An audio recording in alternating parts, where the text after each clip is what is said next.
Hello, you're back for 6.2. Couldn't get enough of me, huh? So here we are. We're talking about the binomial probability distribution. So in 6.1, we talked about discrete distributions, and now we're going to talk about a specific situation where we have binomial type data, where there's only two outcomes that we're looking at. Okay, binomial is two. So there's some criteria to decide if an experiment is a binomial experiment. And here are the four criterion. The random probability experiment is performed at a fixed number of times n. So we have to have a fixed number of trials. The trials are independent of each other. For each trial, there are two disjoint outcomes, meaning either it is or it isn't. So if we talked about what somebody's eye colors are, we could ask the question, did they have blue or did they not have blue? That would be success or failure.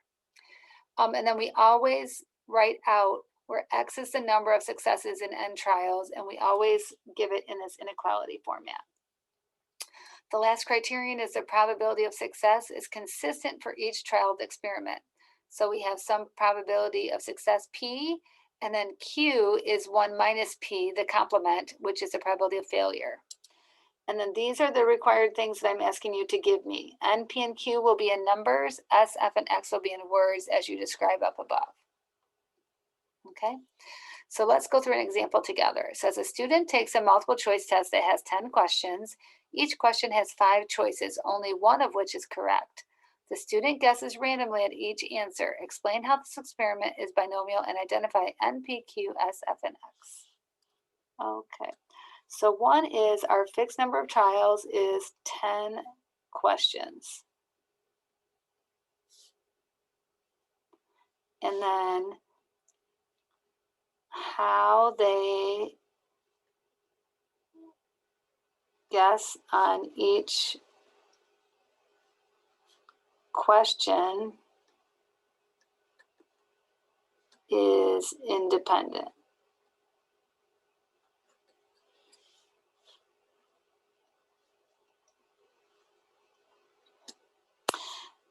For each trial, so success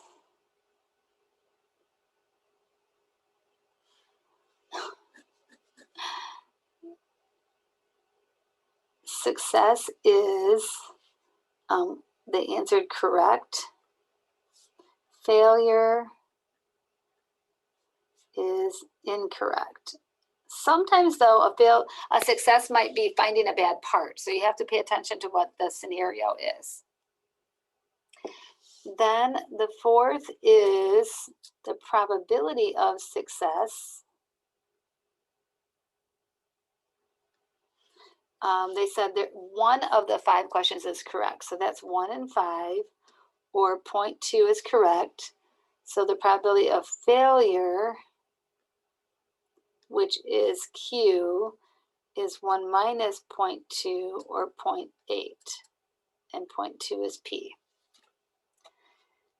So there is N, P, Q, and S, F, and X. So X is the number of correct answers. And X can be anywhere between 0 and N. In that case is 10.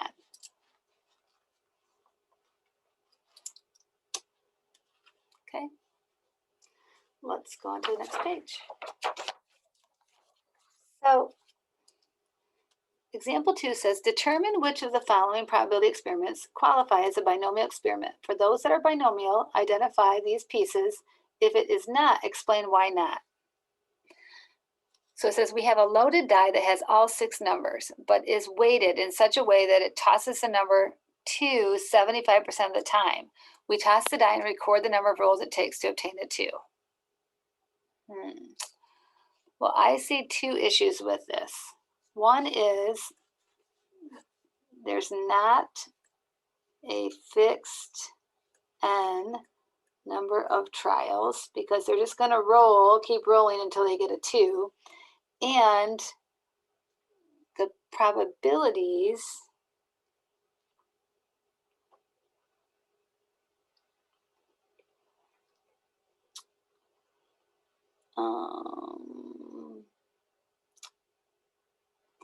they're not independent, right? Because they're weighted.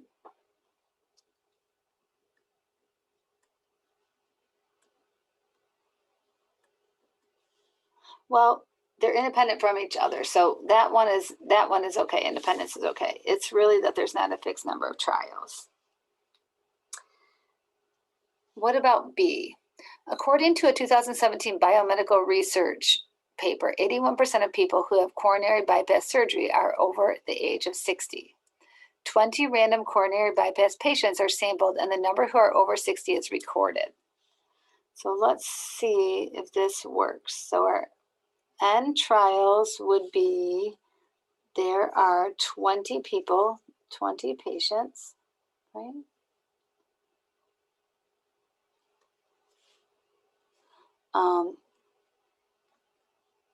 Patients' age is independent of one another.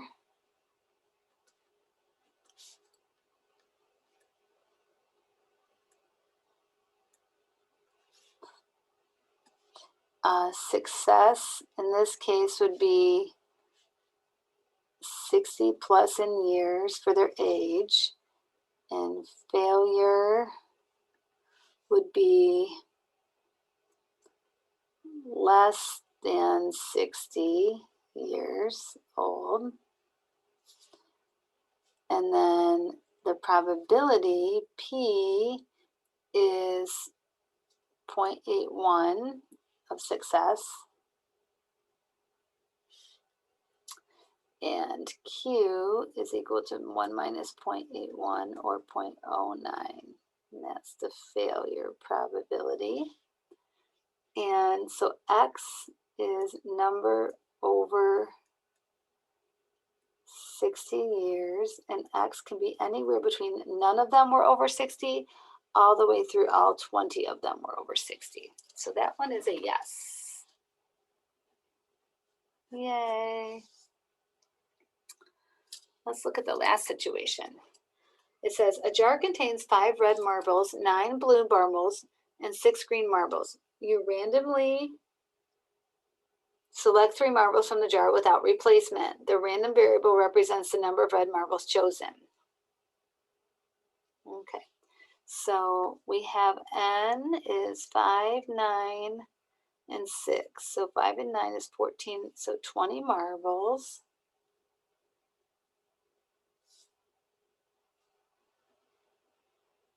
And are they independent?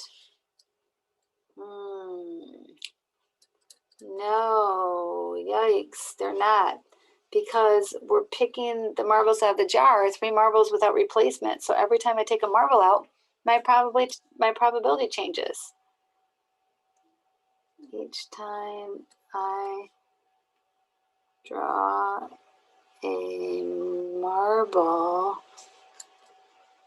the probability of red, that was my success, changes. So that's not good.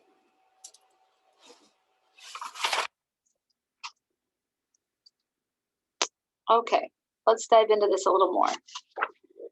So we are going to be using StatCrunch for this, so you do not need to know this up here. However, we do need to know the number of fixed trials and the probability of success and the number of successes, okay? So in StatCrunch, let's just write directions up here. StatCrunch,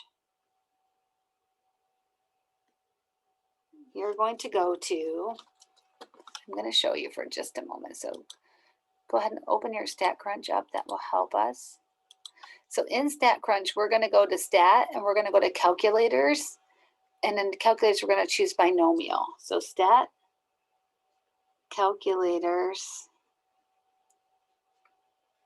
and Binomial, which is very easy to follow because that's what we're doing. That's what we're talking about, is the binomial distribution. So let's go back to our course pack for a moment.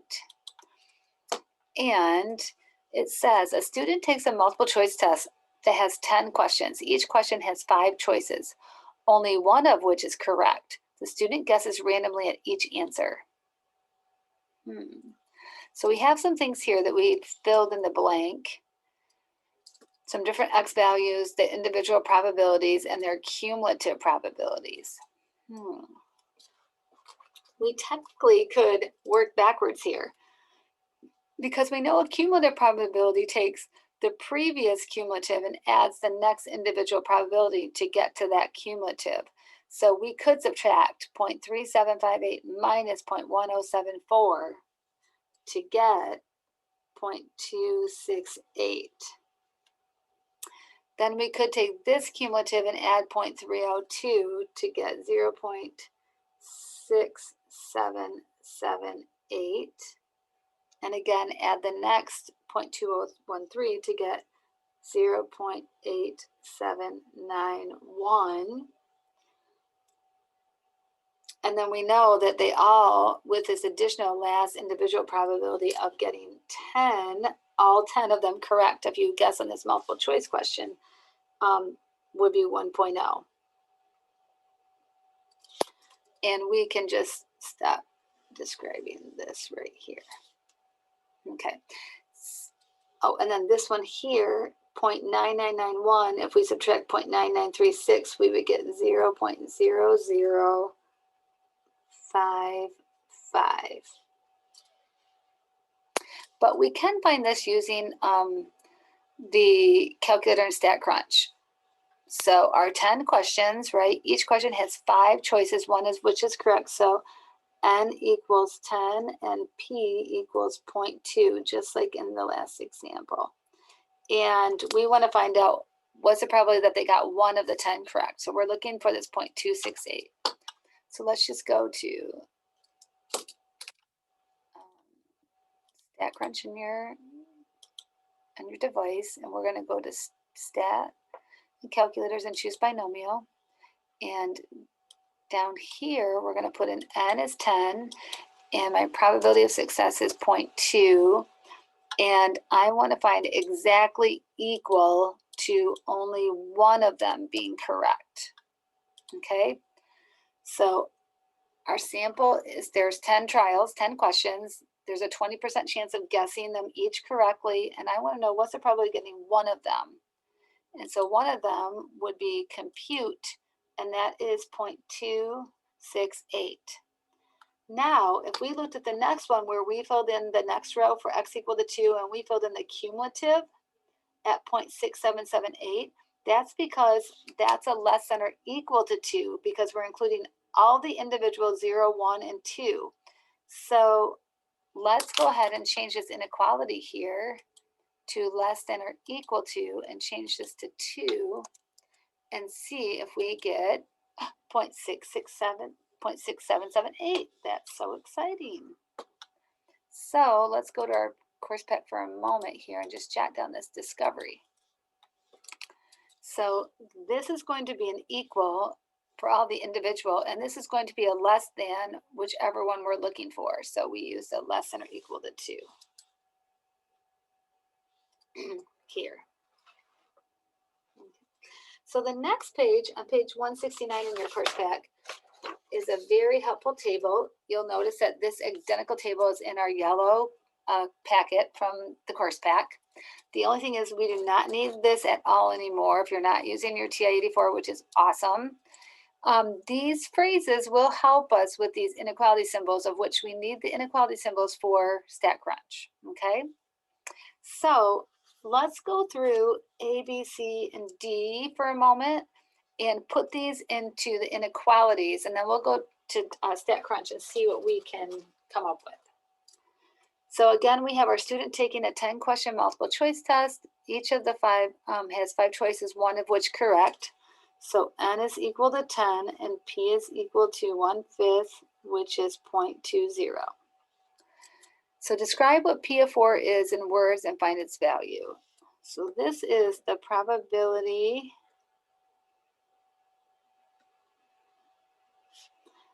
the student guesses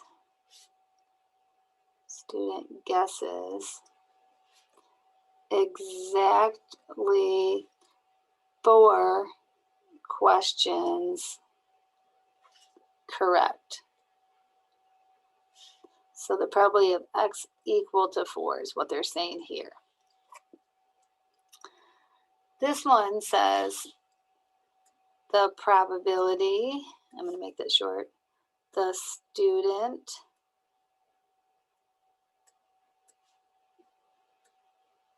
guesses less than, fewer than 6 correct. So that would be probability that x is less than 6 in StatCrunch. And then this one, this is the probability the student guesses between 3 and 8 inclusive, comma, correct. So 3 and 8. So that means we're inclusive, means we're including 3 and 8, and we are because of the equal here. So, and then, so we're going to go and find that in just a moment in StatCrunch. We'll find each of these and come back and report out. And the last one setup says, to pass the test, the student must answer 70% or more correctly. Would it be unusual for the student to pass?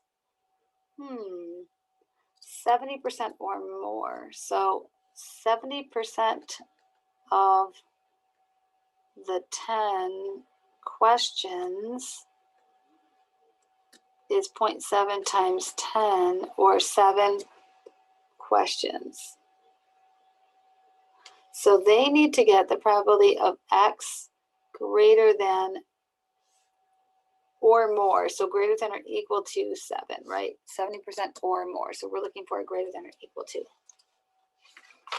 So let's go ahead and go to StatCrunch momentarily. We're going to find each of these, and then we'll come back and make sure that everyone has the correct ones on their paper. So we still have 10 and 0.2. This time we're saying equal to 4 is the first one we were looking at. And that probability is 0.088. Excuse me. And the next one is less than, strictly less than 6. And that is 0.994. The next one is a between. So we have to change that up here. See where it says standard? That's going to be a single inequality. Between is we're going between two values. And the two that we're going in between is 3 and 8.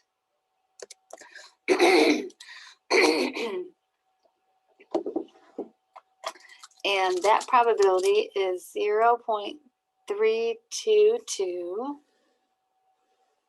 And the last one is we need that student to pass the test because they have to get at least 7 questions. So we're going to go back to our standard and we're going to do a greater than or equal to 7. And that likelihood is 0.00086.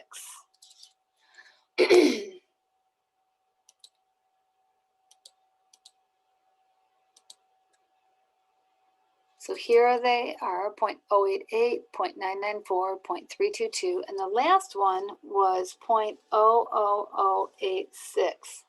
And it says, would it be unusual for the student to pass? Explain. So you have to make sure you're answering all the question. Yes, it would be unusual.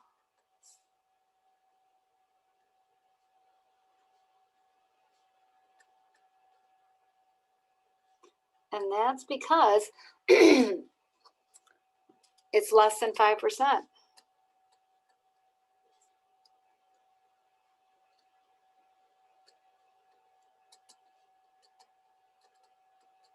Less than 5% likely. So this is, let's do it with a colored marker. This is less than 0.05. So yes, it is very unlikely that that would happen. go ahead and look at another scenario.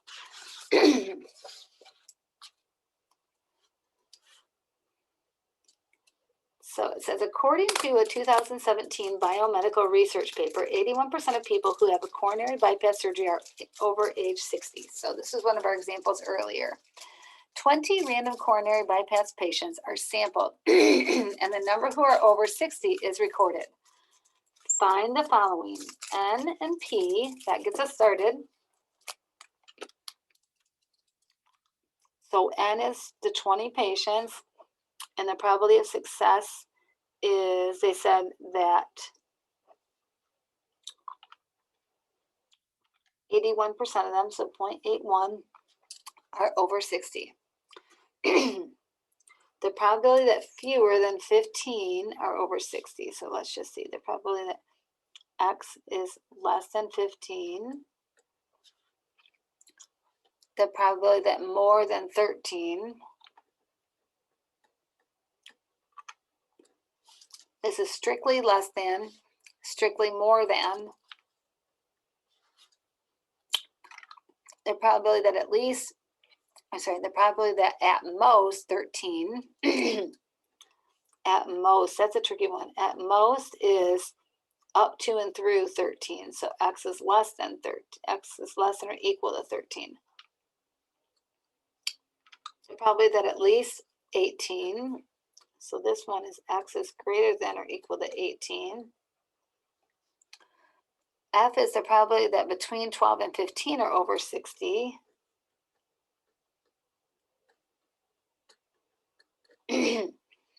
We'll find all these together in StatCrunch. And the last one says, suppose all of them are over 60. Would this be unusual? Explain. So make sure we do that. All of them are over 60 means that the probability that 20, X equals 20, all of them.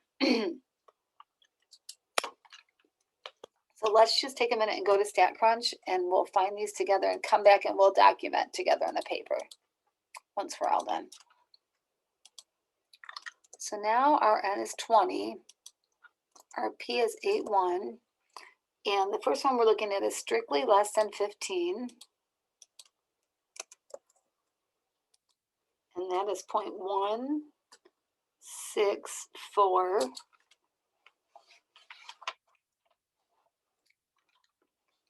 The next one was a strictly greater than 13, and that is 0.931.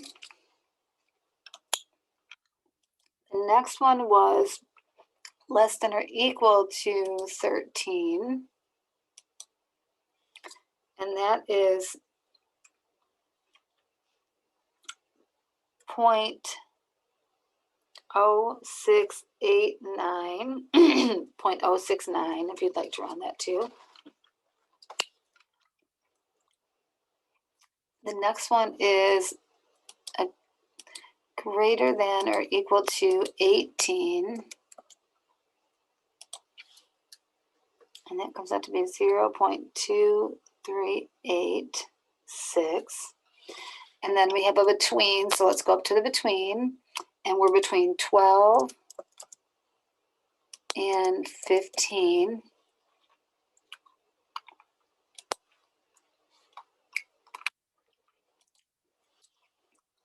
And then it's 0.320.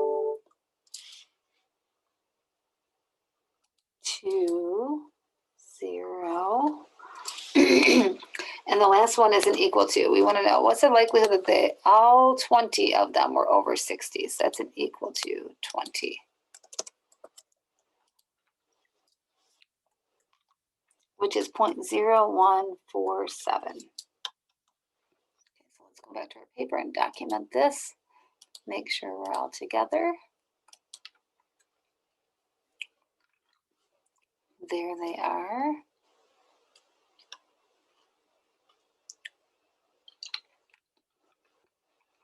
Don't forget, you can always pause the recording or go back and watch something again.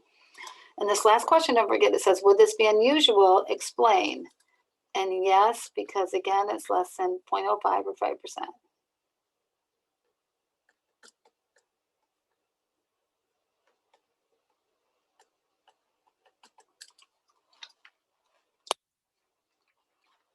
Okay.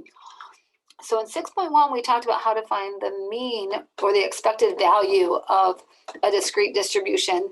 And so now we're going to find how we can calculate the mean of a binomial discrete distribution, which is very simple. It is just by taking n times its probability is the mean, and the standard deviation is the square root of n times p times q, or 1 minus p. Remember, this is q. So let's look here. It says, a student takes a multiple choice test that has 10 questions. Each question has 5 choices, only one of which is correct. The student guesses randomly at each answer. Here's a histogram of the probability distribution from this binomial experiment. Compute the mean of the distribution. So n times p, n is 10 and p is 0.2, right? So right here, 10 times 0.2 gives us 2. Label on the graph. There's our mean of x2. Compute the standard deviation. So that's going to be the square root of 10 times 0.2 times 0.8, and that is 1.26. And it says, interpret the mean and standard deviation in the context of the situation. Be specific. So let's read. It is important that you refer to how many are in your sample size, because your sample size directly affects, right, your mean and standard deviation. So if a student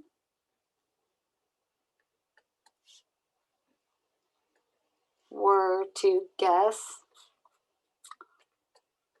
on 10 multiple choice questions, they can expect to get 2 correct, comma, give or take 1.26.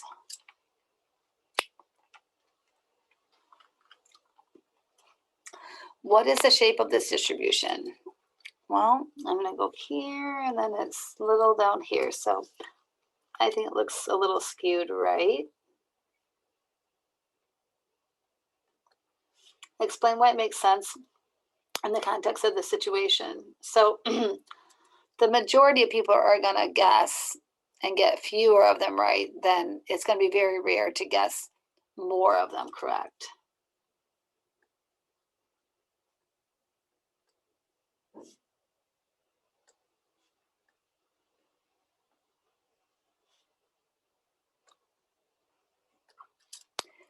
Is the probability of 7 questions correct 0 as it appears in the graph?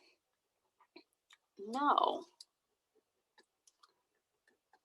It is just very small.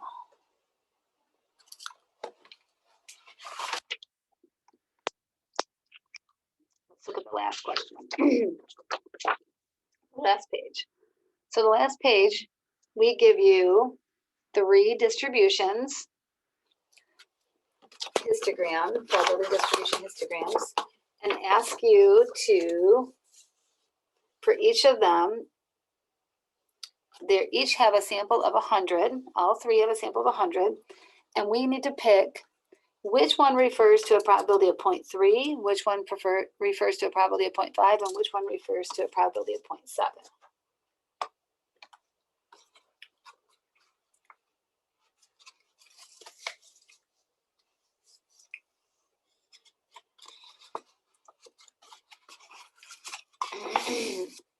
Okay.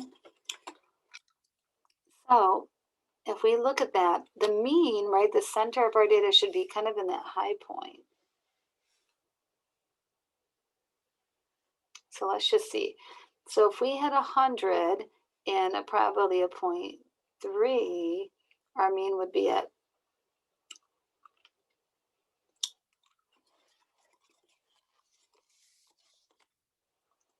These are supposed to be n of 15. Sorry, n of 15. 15. So if n was 15 and our probability is 0.3, our mean would be at 4.5. And that's going to fit with the 1 down here. So this would be probability equal to 0.3. And then if we had n of 15 and one of them had a mean of, or a probability of 0.5, their center or mean should be at 7.5. That would be this one right here, right?